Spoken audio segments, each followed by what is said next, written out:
अस्सलाम वालेकुम viewers, welcome back to my YouTube channel daily tips with अस्मा।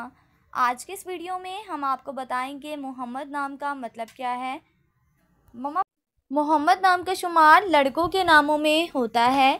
मोहम्मद एक इस्लामी नाम है। मोहम्मद नाम की इब्तदाई तारीख़ अरबी ज़ुबान से निकलती है। मोहम्मद नाम के अफराद के लिए खुशकिस्मत नंबर 2 माना जाता है। माहिरीन के मुताबिक मोहम्मद नाम के लड़के बहुत खामोश रहने वाले होते हैं। मोहम्मद नाम का मतलब है तारीफ़ किया हुआ हज़रत मोहम्मद सल्लल्लाहु अलैहि वसल्लम। मोहम्मद नाम के लड़कों के लिए खुशकिस्मत दिनों में एतवार और मंगल का दिन शामिल है। मोहम्मद नाम के अफराद के लिए मुवाफिक रंगों में सुर्ख, जंगनुमा, हल्का सब्ज़ रंग शामिल है। मोहम्मद नाम के अफराद के लिए मुवाफिक पत्थरों में पुखराज पत्थर शामिल है।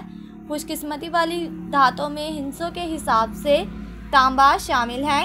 फ्रेंड्स, अगर आप अपने नाम का मतलब जानना चाहते हैं तो कमेंट बॉक्स में अपना नाम लिखें। इंशाल्लाह हम आपके नाम की वीडियो ज़रूर बनाएंगे। Thanks for watching. अल्लाह हाफिज़।